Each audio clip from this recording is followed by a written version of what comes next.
Hey, everybody. Thank you for joining me for Too Much Information with Moondog TMI Live, where I go over random stuff that I discover on the web or things I'm interested in, as well as walking you through and giving you some background details on projects that I've just launched, and also getting your input on new projects that I'm working on. So I'll be sharing that with you today.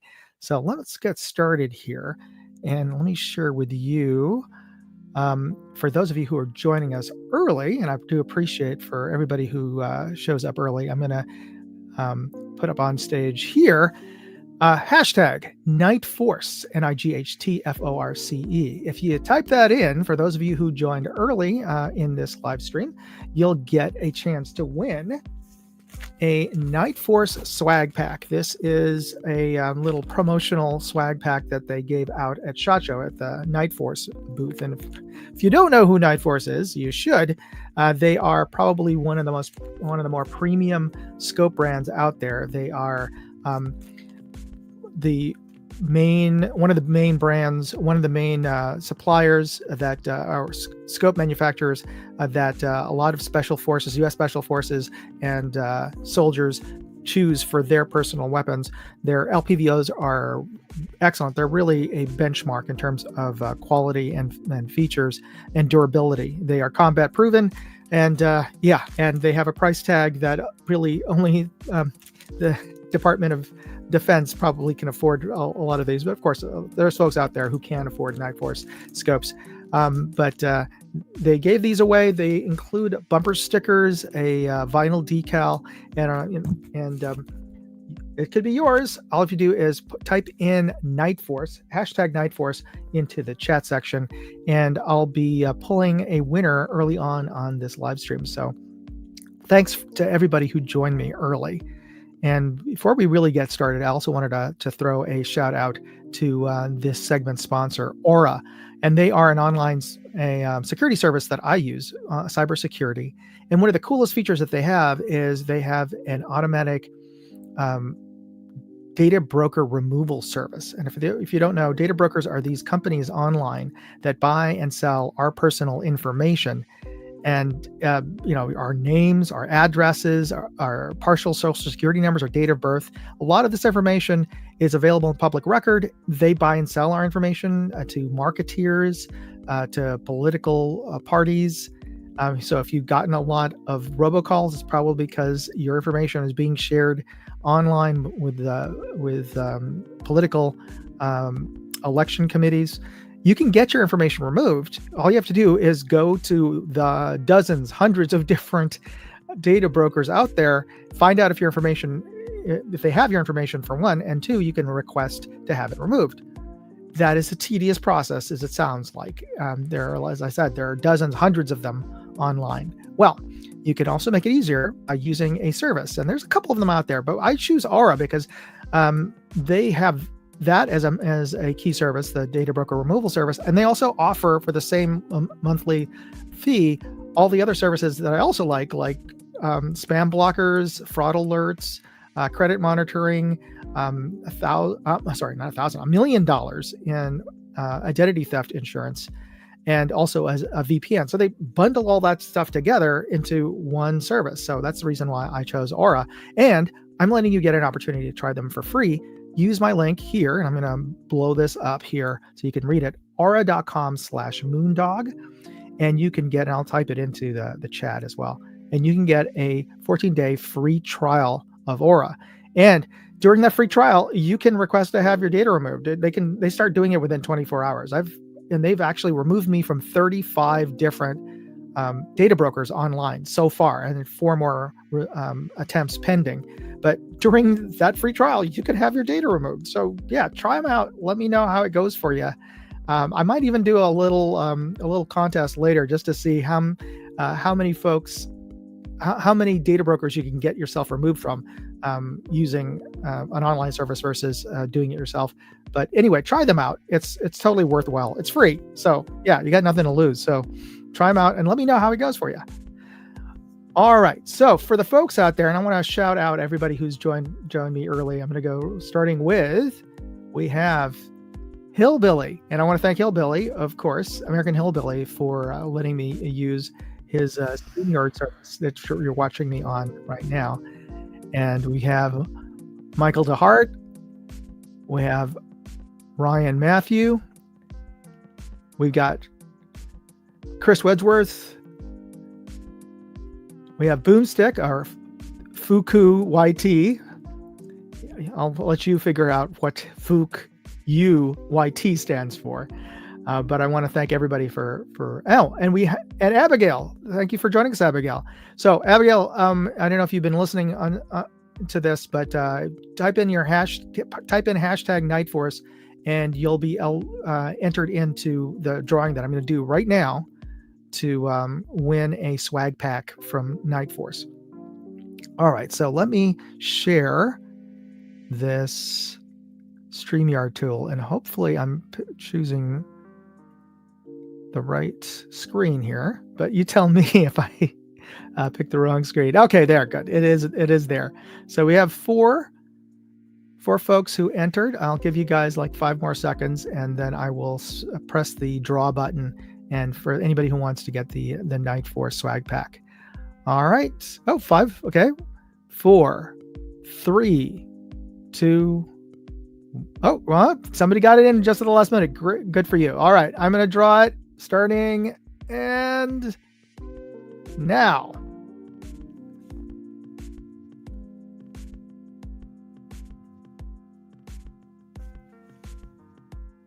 Michael DeHart, congratulations. You've been a multiple winner. That's very good. So congratulations on you for that. And let me just do a screenshot of this. I'm pretty sure I have your address, mail to address from the last time you won on the live stream. But just to remind me, send me an email at moondog.airsoft@gmail.com. And I'm just typing it in to the chat right now. So for those of you who are listening in, there's a side chat, and hopefully you're not driving. If you can type in, I'll be posting up the next drawing a little bit later in this live stream, but you have another chance to win if you're just listening to this and you didn't get a chance to type in the hashtag for this one. All right, let me remove that from the screen. Okay, so getting back to what we're talking about, I want to share with you some of the new videos that I launched this week, and giving you a little bit of background information that you wouldn't get just by watching this. So starting with, on my Moondog 2.8 channel, I launched a review video of a new CV Life LPVO, the Eagle Talon 1-6. And it surprised me by how good it was. And certainly it's a budget LPVO. I'm not going to mince words here. It's not as good as, well, like the winner of the swag pack. It's not as good as a Nightforce or a Vortex or an Athlon LPVO, but it is pretty darn good. And CV Life is really, I'll be straight up, it's known for making really budget gear in terms of accessories and even optics and red dots. Very basic kind of stuff that I say it's fair. It's functional. And I'll be honest, I've bought CV Life products, certainly, and especially when I first got back into firearms. I didn't want to throw a lot of money down before I knew what I necessarily wanted, but I did need like a sighting device to take to the range. So I bought a very inexpensive CV Life 6-24 scope, and it was perfectly fine and getting me on target at 100 yards. Certainly it looked clear enough to me. Of course, I found out later it wasn't really 24 power, but yeah, whatever. But it was decent. I could get on target, and it had illumination. Didn't have a lot of a range of adjustments, but when you're paying $80 for a scope, you shouldn't ask for much other than it holds 0. And it certainly did. In fact, better than some more expensive scopes that I bought later, surprisingly enough. But yeah, CV Life makes very basic stuff. The kind that you'd expect if you bought something that was branded Cabela's or Bass Pro or Caldwell. It's about that kind of level of quality. It works. It's nothing to write home about. But this new LPVO, which I have here, by the way, is actually pretty darn good. I'd put it up there in terms of sort of quality and feature set, maybe about equal to Monstrum now, which is I always tout as being the better than budget. So I was surprised at CV Life really stepping up in terms of quality and feature set. And I like the reticle on this actually better than Monstrum's reticles. So there's something to be said about that. It's not the flattest image, but it's pretty decent. So I launched that video, and I'm probably giving you much more information than even was on the video. But I want to thank, I believe it was American Hillbilly actually, who suggested this headline, this title for this thumbnail. So thank you, Hillbilly, and we'll get into the thumbnail suggestion section in a little bit. All right. But I also wanted just to share with you I had a couple of different headlines for this, and right now that headline, the LPVO or LPV is pretty much neck and neck with Rising as far as a headline in the current online competition to see which thumbnail most people will click on. And this, most people never see this, because when they see a video suggested by YouTube or whatever, it'll be one of these three. So it'll either be Rising, it'll either be Eagles Are Not Just for Golf, or LPVO or LPV No. And right now this is a thumbnail test that's running for 14 days, and it's been going on for 3 days, and this is so far the results. So Rising is right up there with LPV No. And this is the reticle that I was mentioning, by the way, that I liked. It's pretty much a copy of the Trigicon reticle, pretty close. It's got a horseshoe or donut of death with a chevron at the very top of a BDC ladder underneath it. Very simple, and it's thin enough that you can see smaller objects further away if you need to, with that very fine BDC letter and the chevron. The chevron could be just a little bit longer. I say bigger, but I don't mean thicker. I mean just the arms of that chevron could be a little bit longer, just so it's a little more visible when you're using the illumination. Because when you do pump up the illumination to its brightest in a daylight bright situation, that chevron just blooms out and it just becomes this blob. So having it a little bit longer in the arms would probably help with that. And as Ryan pointed out here, for my SHTF rifle, I will definitely spend more. Agreed. Absolutely agreed. For a life and death, even a home defense situation, I'm willing to pay a bit more than CV Life. But, if for range and practice, I would rather, this is perfectly fine. And I would rather spend the money I save on more ammo or training. But I totally agree with you, Ryan. If for your actual home defense gun or SHTF gun, you might want to pay for something that has a little more proven track record in terms of durability. Fair, absolutely. And Boomstick said, I think Monstrum's reticles are a little thick. Agreed, especially in the center dot. I think that's like a 1 MOA dot they have on their reticles, and it really should be like a half MOA or even a quarter MOA if they could swing that. But I agree with you there.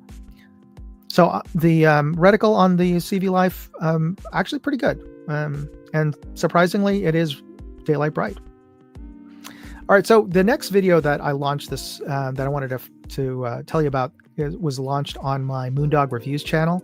It's for these 511 tactical pants, and these are their most premium pants. They were designed with the input of law enforcement SWAT teams, and that's why I went with the headline, made for SWAT, not sweat, because they've got some really innovative venting holes, venting slits in the pants. They're hidden but very, very useful.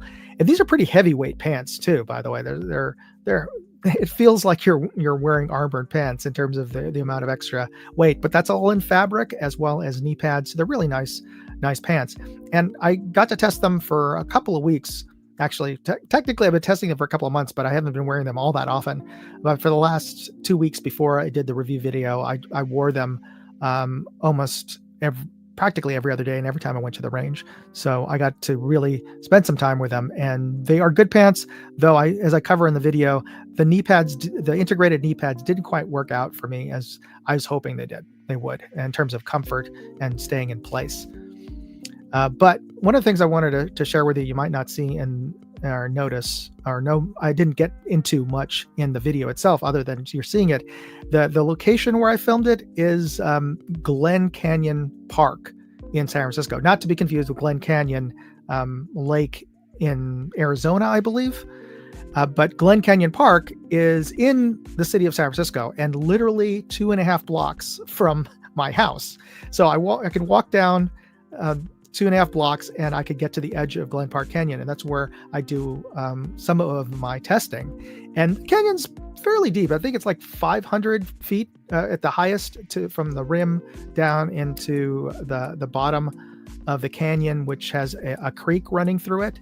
And it's pretty wild down there. I mean, there's a lot of wildlife. There's definitely coyote, raccoons, squirrels, tons of gophers. In fact, I had a gopher infestation. I occasionally get gophers in my property, and I'm pretty sure they're coming from the canyon. And there's even wild turkey there. So you wouldn't think of that in San Francisco, but yeah, this is what you can see in San Francisco. And there's a lot of trails there, and there's even some rocks. So for those who like to do bouldering, that's a kind of like basic rock climbing, you can do that there. So Abigail said, I wanted to put the cheapest LP I consider for the real world use is primary arms. Yes, primary arms is excellent, by the way. And in terms of optical quality on that CV Life, I would say it's maybe like as good as the first gen before they came out with the SLX in terms of the glass quality. And the current primary arms, they've really stepped up in terms of who's supplying their glass, because they're really clear now. But the first gen, when they first came out with the ACSS reticle, the glass really wasn't that good. It was decent, but it certainly wasn't all that flat. There's a lot of a little bit of distortion around the as you move it around. So I would say the CV Life is kind of like an early primary arms from maybe about 6 to 10 years ago. So yeah, if it was good enough for you 6 years ago, you might want to consider this as a backup. So yeah, fair enough. And Ryan answered there, Abigail, I would like to see Moondog review more of their stuff. And yeah, I will definitely review more CV Life stuff as I get it. They've offered to let me test out one of their new red dots. And I've reviewed a couple of their newer red dots, and that too, they've also stepped up in quality. They also do look much more like direct knockoffs of Sig Romeo. So maybe that's a good thing or a bad thing. We'll see. All right. So concerning Glen Park Canyon, at the bottom of the canyon, there is one other notable thing is it is the site of the first dynamite factory in America. It's no longer there, but that was the first dynamite factory was located in Glen Park Canyon. So, a correction there from Ryan. He would like to see me review primary arms, not CV Life. Okay, fair enough. I am working on a review of the primary arms SLX. So that is coming up. And in a past live stream, I did ask for some suggestions for a headline for the SLX. And you're still welcome to send me any headline for the SLX that you can think of. All right. Okay, so moving on. So the final video I'd like to talk about is the sun to fog video that I posted up in my Moondog Go channel. And that is a time-lapse drive through San Francisco from starting from Diamond Heights, which is as the kind of name implies, it's in one of the hills above San Francisco near Twin Peaks. It's the area between Twin Peaks and Mount Davidson, which I do a lot of my use for my reference in my videos for the scopes, because Mount Davidson is the tallest peak in San Francisco. And Diamond Heights is in the hill or the ridge between those two peaks or those two hills. And I drove from all the way from Diamond Heights down into towards downtown San Francisco and back.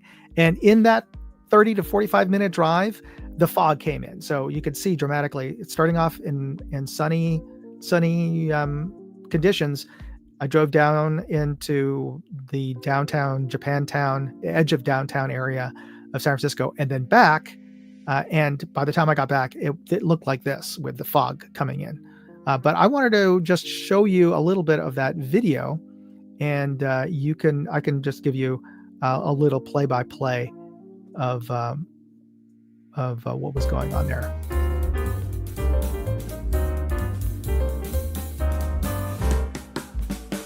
So this is Noe Valley, just coming down from Diamond Heights, and this brings you into Eureka Valley.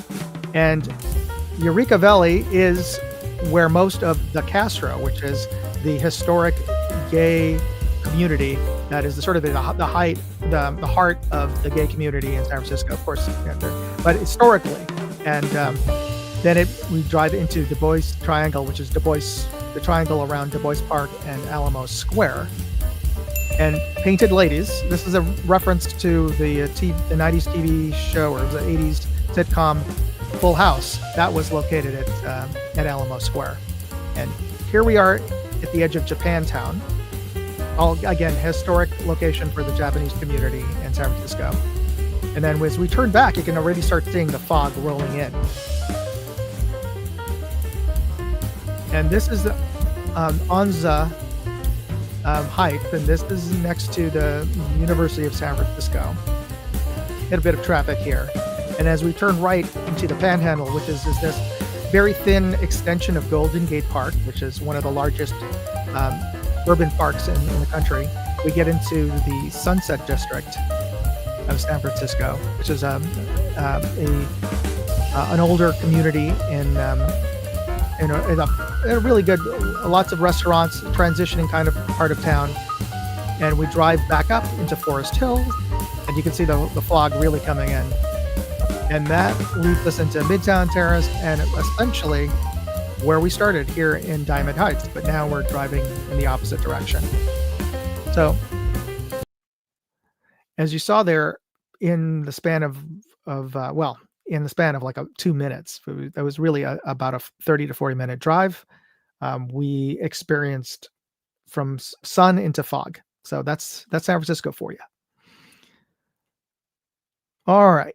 So as I was mentioning, I want to get your ideas on a thumbnail. Well, I'm working on a review right now of an Arkin EP5, and this is the new 7 to 35 model, the Arkin EP5. And so it's now, I believe, and you can correct me here, it is the highest power Arkin scope now. And the headline that I'm working on, or at least that I've landed with so far, is more power or more problems. And I'm trying to see, I want to see if you have any suggestions for that. And I've got 2 good photos that I think I'm going to be using for my thumbnail. You can tell me if you prefer A, which is the top left, or B, the bottom right, or you can say top or bottom. And if you have any thoughts as to what would be a good headline for the Arkin EP5. And I'll let you guys, I'm going to take a little sip of my tea, and I'll let you guys type in something in the chat.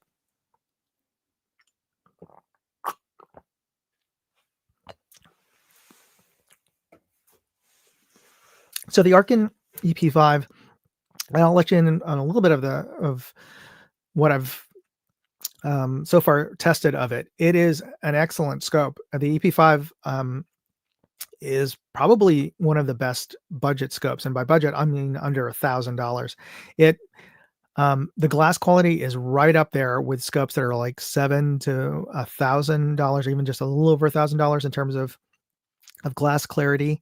And I really like the turrets. They track, they're right on, and the reticle is one of the ones I am quite happy, but one of my favorite in terms of the overall design. So here's a suggestion from Hillbilly A, or the top one, looking strong. Thanks for that suggestion.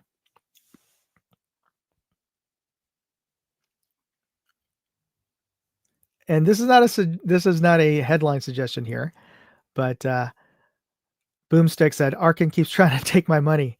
Yeah, if you really need a long range scope, this is one to look into. Certainly for the price.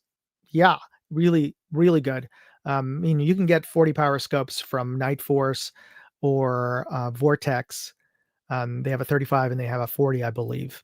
But those are well over a grand, 2 grand for their scopes.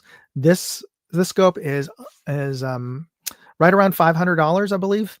Let me double check that. The Arkin EP5 Gen 2, and right now it's only.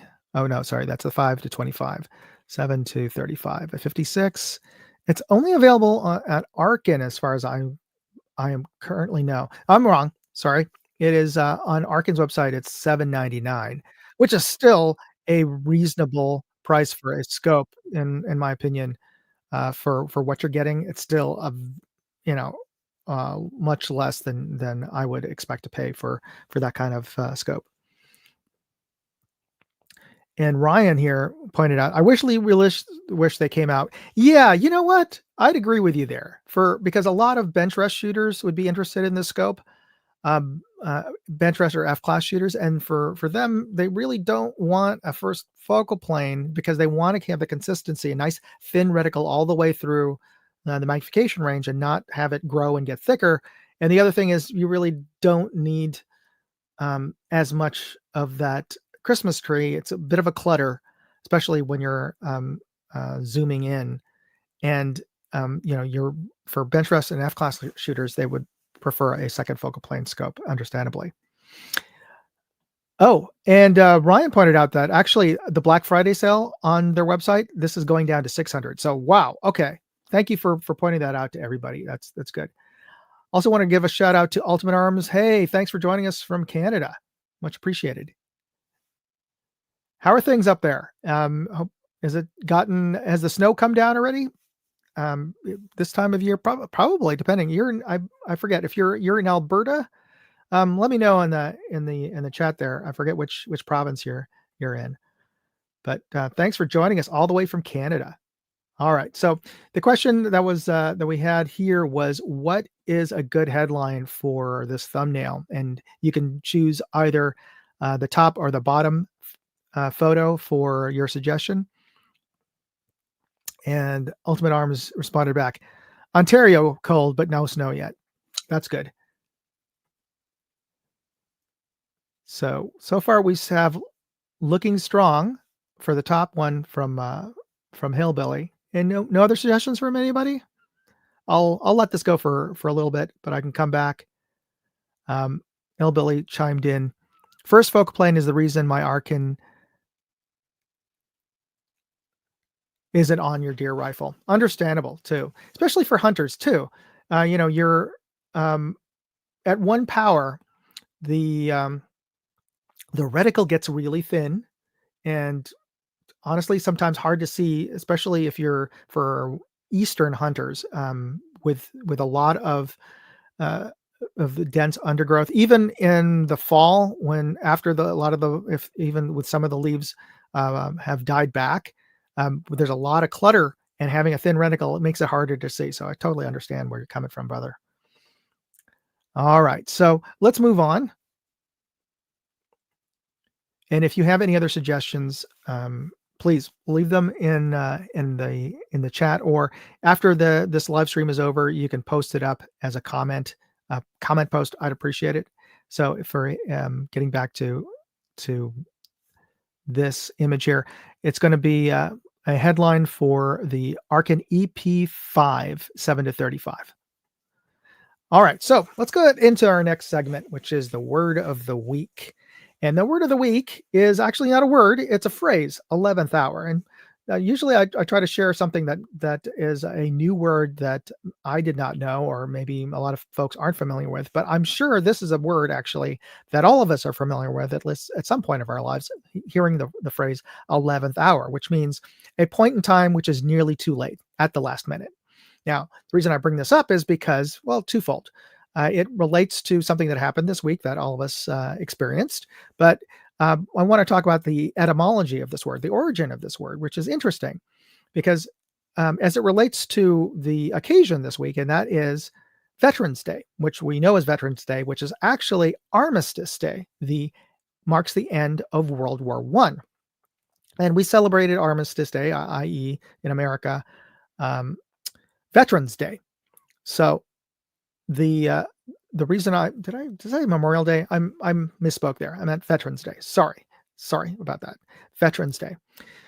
And the reason I bring this up is because I was told at some point, or at least maybe I thought that the 11th hour was in reference to Armistice Day, and that they chose the Armistice Day being the 11th hour, that the ceasefire that would mark the end of World War One was going to occur at the 11th hour at 11 o'clock sharp on the 11th day of the 11th month, which is why it's November 11. That way they have a mnemonic that would be easy for everybody to remember. So all the soldiers would know when to stop firing, and the war would be effectively over, would be with Armistice Day, 11th hour, 11th day, 11th month. And I always thought that's where we get the phrase 11th hour, that it comes from that. But no, actually it doesn't.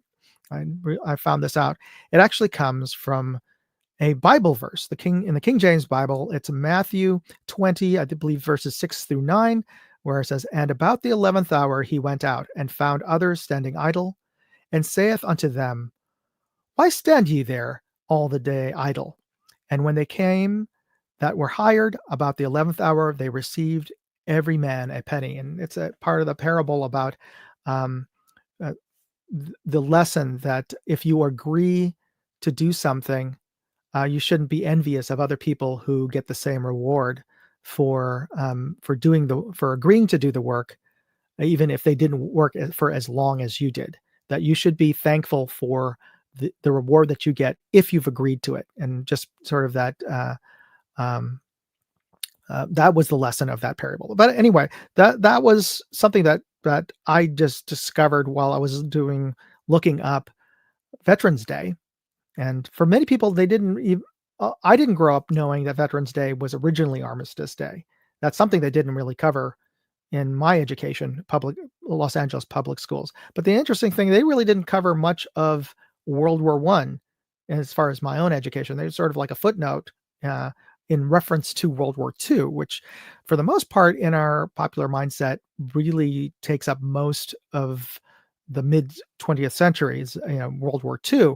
But they all often just say things that happened in World War I set up World War II, but they don't really get into World War I, which in many ways was much more had much more lasting effects on the world than even World War II did, because the end of World War I, that said about the Russian Revolution and the rise of the Soviet Union, and then of course later that, which pretty much colored all of the latter part of the 20th century, and the issues that are going on with Ukraine and Russia.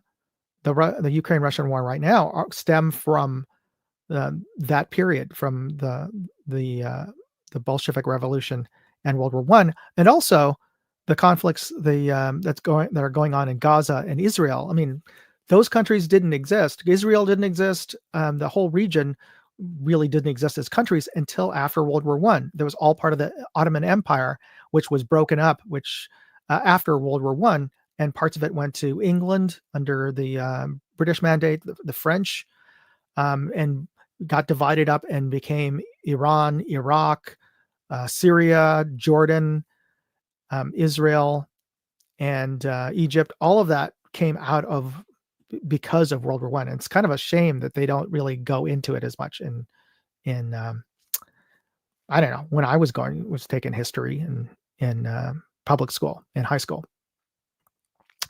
But gets us down to the rabbit hole and just interesting things that I discovered online. And the reason I brought this up is because this weekend, celebrated Veterans Day, I marched with the Girl Scouts, with my daughter's Girl Scout troop, and of course other troops in San Francisco, in the Veterans Day parade in San Francisco, which was runs from Fisherman's Wharf all the way to Ghirardelli Square and Fort Mason along the waterfront, and it's quite a picturesque walk along that road that the parade path went.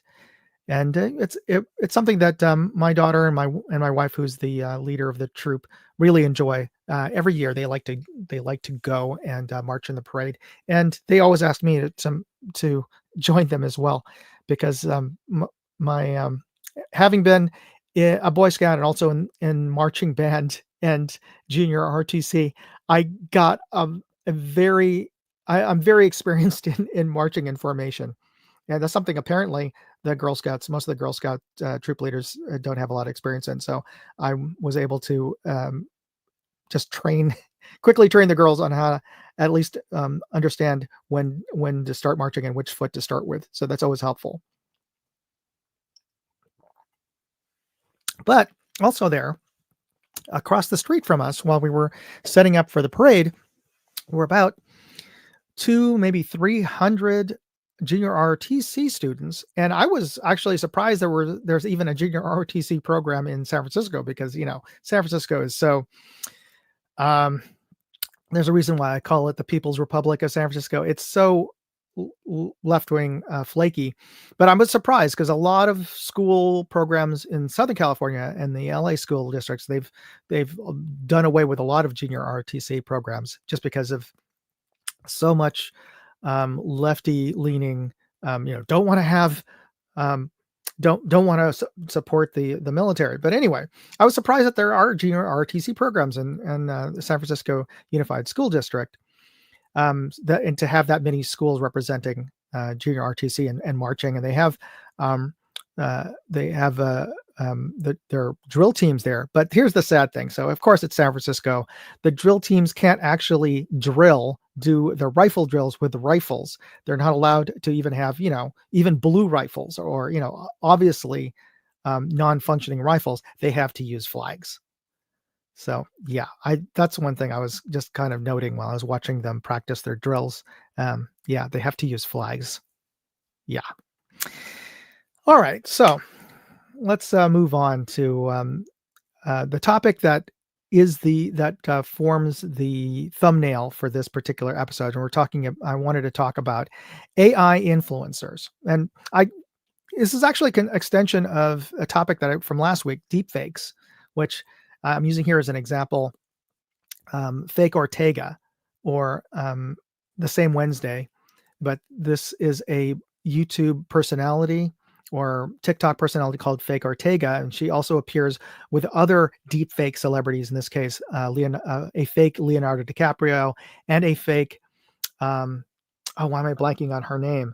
From Barbie, Margot Robbie, and these aren't the real celebrities. They've somehow CGI'd, superimposed these celebrity faces onto these these actors who are pretending to be these fake celebrities. But that's just using CGI and AI technology nowadays. It is frighteningly good. But this also relates back to an earlier live stream I had where I mentioned a virtual celebrity or virtual performer in Japan called Hatsune Miku, which is this virtual anime character that performs in live concerts in Japan, well, also around the world. But she started off in Japan, Hatsune Miku, and so they project her in this sort of like 3D hologram on stage, and people go to her concerts. So I thought that was wild. But this leads into nowadays, and why I say that AI is coming for my job. Here is another influencer, and you can look her up, Imma, IMMA, on TikTok, on Instagram. She has about 1 million followers, or maybe like 2 or 3 million followers on Instagram. And she just shows, just like a lot of influencers, places she goes, the things she does, people she meets. She's got a cute girl, I'm guessing in her early 20s, pink hair, except she doesn't exist. She's absolutely virtual. I think what they do is similar to the deepfakes. They project a face onto real models, but it is this person, Imma, does not exist, but she has her own Instagram page, and she has followers and she sells products. She just partnered with IKEA, and I will share a commercial that's running in Japan. That's the IKEA store in Shinjuku.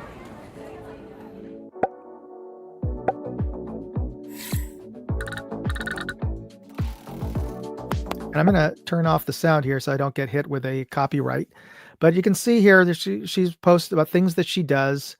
And what they did was they made a room in the window at the IKEA. And you can see here, and Ima is living out her life in her apartment. And she's been posting the things that she does in her apartment. And her apartment is totally furnished by IKEA. And you can see when you go there to Shinjuku, I think what they did here is they must have done maybe a latex mask onto a real actor who's in the room. And you can see people are taking photos of Ima living in her apartment in the window of IKEA. And these are little videos that she posted on her Insta or her TikTok or somewhere. I don't know. But yeah, this is a real life, not real life influencer in Japan. But thing is, she is not the only one. No, this is apparently is a thing on Instagram, and here is the biggest one. And Ima is not even the biggest one. This is the biggest one. Magalu, this virtual character. And if you've never heard of her, I certainly did not. Apparently, she's huge in Brazil, where she's from. There's this brand in Brazil called Magazine Lu, I think. I could be mispronouncing this, but so she's sort of a derivation. She was their virtual spokesperson. Much like the Geico lizard, she is the spokesperson for Magalu. And she's totally a virtual character. Apparently, she was something akin to like Siri, where she's your virtual assistant on the Magalu website. This is from my reading of it. And you can see here on her Insta, she's got 7.3 million followers. 7.3 million. Yeah. And combining all of the other social media, she's got like 24 million followers. And she, just like Ima, she posts pictures of her living her life and interacting with real people. I don't know what they do, if they have models with them or they later on superimpose them like Photoshop into real life or whatever. But she represents the Magalu brand, and they sell not only do they sell products, but they're a bank. They're like a phone company.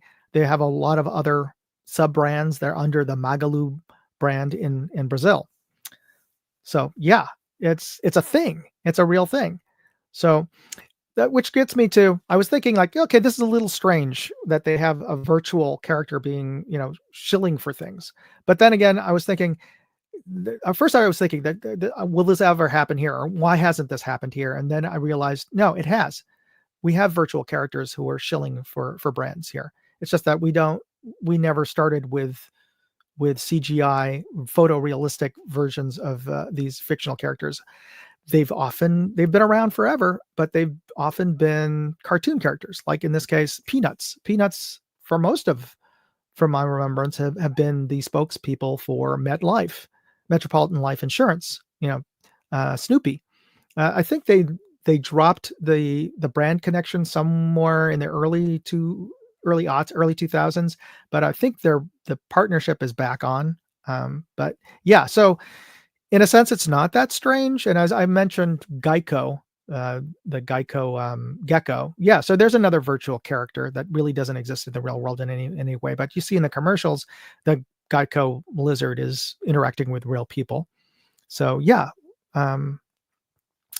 fake or non-existent virtual spokespeople aren't really new, but they haven't been quite created. It's not quite the same thing in the US yet.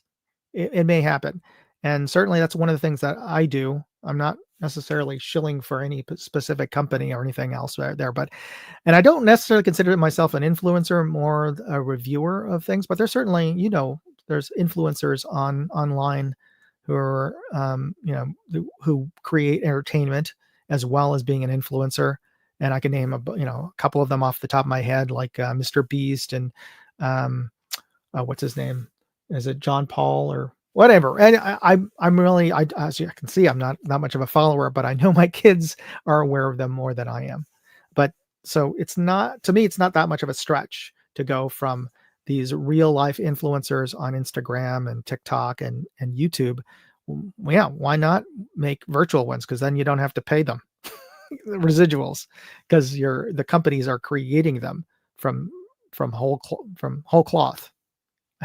Question from Michael DeHart: am I real? Yeah, you don't know. Yeah, so that's the thing, is that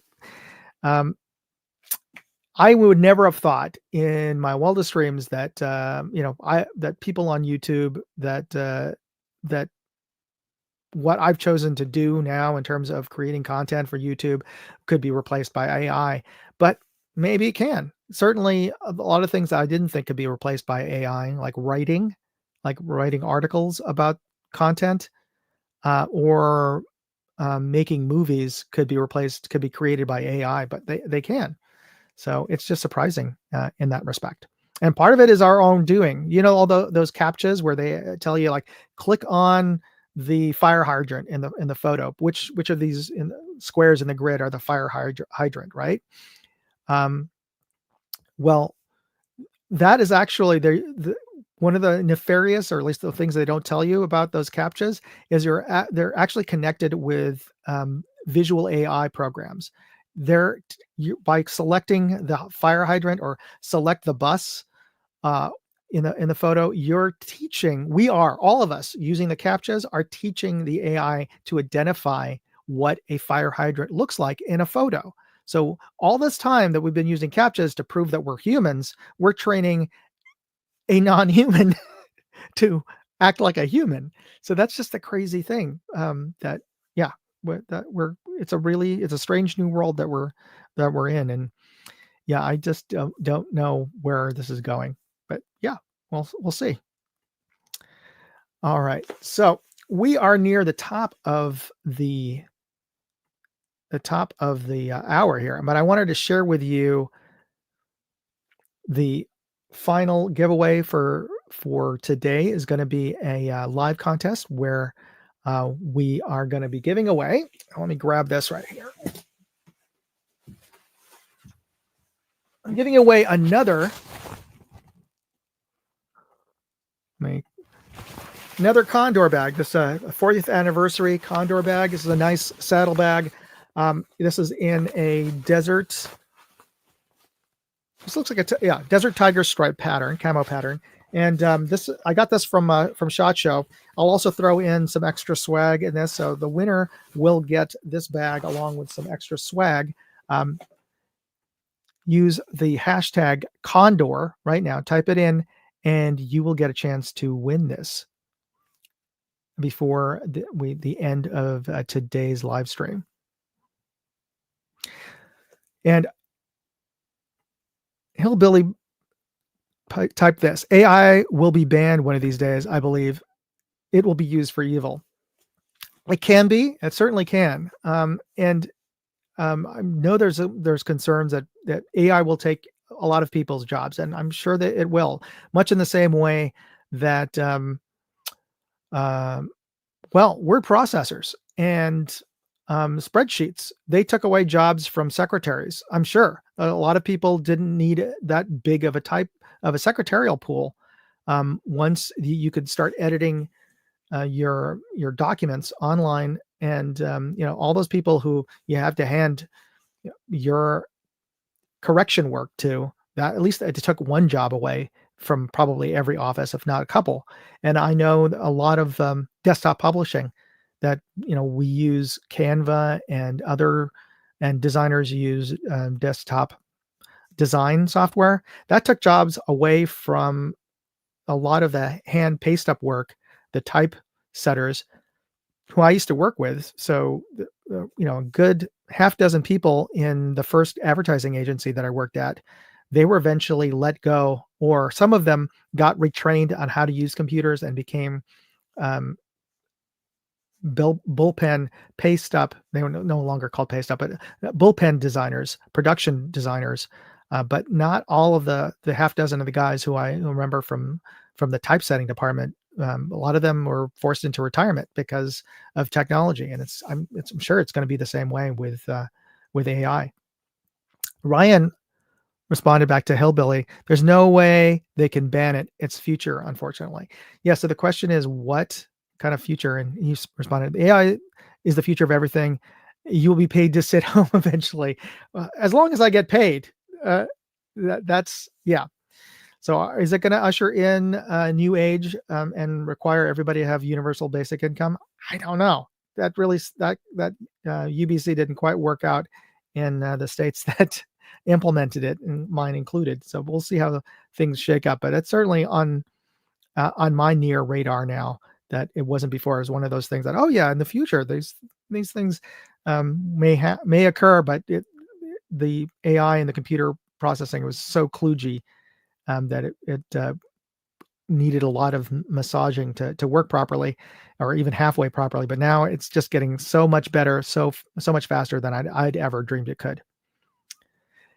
And Michael DeHart said it's need to be strictly regulated or very closely watched. I hate restrictions, but if used for nefarious uses, yeah, as I was mentioning, it's surprising to me that it hasn't been used more for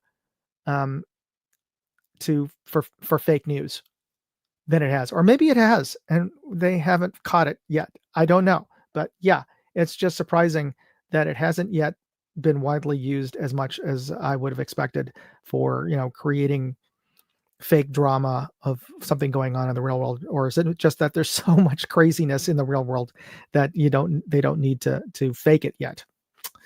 Yeah, we'll find out. All right, so getting back to the contest, let us see. Everybody got their hashtag in, hashtag Condor. Who wants to win the Condor swag bag? Please do so now. I'm going to be loading up. Let's see, share screen, and I will be spinning it in a minute. So, all right. So we have 4 entries for the Condor giveaway. Last call. So for those of you who are listening to this, if you can, just go into the live chat and type in hashtag Condor, and you'll be eligible to win the giveaway bag. So I'll give you another minute or so to type that in. But I also, in the meantime, I wanted to share a discount. Now, Discovery Optics, I gave away a set of scope rings. I was giving away either a set of scope rings or a scope mount the other week, and I just want to let you know that there's still there's a discount code right now for the 20 MOA mount, and let me just type that in to the live stream right now. So this is the discount code for the mount, and if you go to the Discovery Optics website, you can also get 10% off of anything on Discovery Optics website right now. You just type in the discount code Moondog and you'll get 10% off on that website. So yeah, and that includes the LHD, that 8 to 32 that I reviewed last week. So you can get 10% off on that. All right, but let's get back to the contest. All right, so let's get to that screen, and I will draw the winner for the Condor bag, and that's going to go to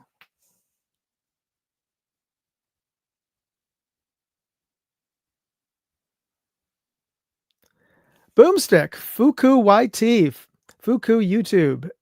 Congratulations. So Boomstick, as with the previous winner, be sure to send me an email just to remind me, and Moondog Airsoft, gmail.com. Send it to moondogairsoft@gmail.com and send me your preferred ship to address, and we'll get that Condor bag out to you. All right. Hey, and by the way, for those of you who have seen my previous live streams, I am using a new camera adapter right now. I'm using the same camera that I use for my videos now for this live stream. Let me know in the comments if you think this camera works better than the camera that's on my my laptop, my computer that I've been using for all my live streams before. It's a little bit of a longer lens, so it's a narrower view. You don't have all the extra gear that I stack up here that I'm testing out. But I think it's a clearer picture of yours truly. But let me know if this camera is working for you. I'm just trying it out. It requires a little bit more wiring to set up, and it's a little more finicky than, of course, my laptop, the integrated camera that's on my computer. But yeah.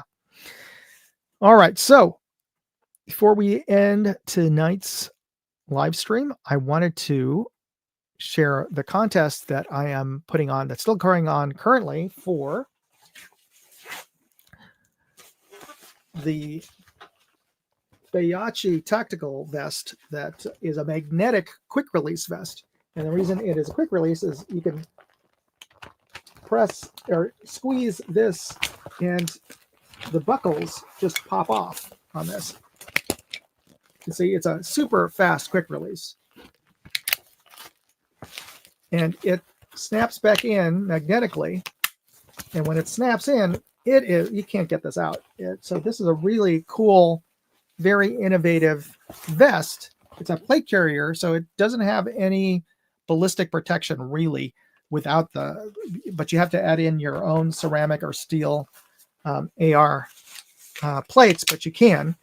And it comes with all the pouches. It's something like 8 different mag pouches, including AR, and 2 pistol pouches, mag pouches, as well as a first aid pouch in the back. And it does have MOLLE around the cummerbund, as well as the chest plate on there. So all of this comes with the package, and you have an opportunity to win it in my online contest. And all you have to do is go to moondogindustries.com. And here's the link, actually. If you want to go directly to win that chest rig, you can go to moondogindustries.com/November-2024 contest. And let me see if I can share that with you on the moondogindustries.com/November 2024 contest. The reason I put this up specifically is because there are 2 contests that are actually going on concurrently as of right now. You can enter in for the Condor Tactical Contest, but you could also enter to win. Oops, let me remove that. You can also enter to win. There's another contest that I have going on currently that's actually going on through this Christmas, and that is to win a CV Life Eagle Talon LPVO that I talked about earlier. So you can get a chance to win this too. Check out the rules at moondogindustries.com/contest, and you can enter to win that contest. That's going to run through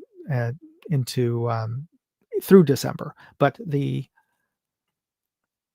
vest, I'm going to be drawing the winner at the end of this month, actually December 1st or somewhere around there, whichever day comes close to my live stream, or my live stream after December 1st. That's when we're going to pull the winner. So yeah, get a chance to win this tactical vest. All right, so that's it for me today. I want to thank everybody for coming out and joining the live stream, and I congratulate the winners on the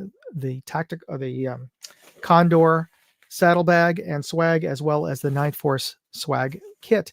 Be sure to check out my live stream every Wednesday at 3 p.m. Pacific, 6 p.m. Eastern, 5 p.m. Central, and you can also catch me usually on the Guns, Beer, and Therapy live stream, which is on Saturday evenings at 7 p.m. Pacific, 10 p.m. Eastern on on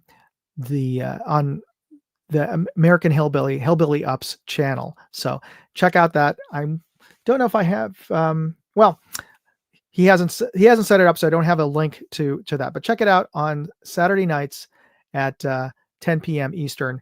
Look for the Guns, Beer, and Therapy live stream. And unless I have some other prior duties or engagements with the family, you can usually find me on that as a guest panelist, or at least on the side chat. And again, thanks for tuning in this evening, and I want to wish you the very best, and I also want you to be safe out there. All right, God bless. Thanks for watching.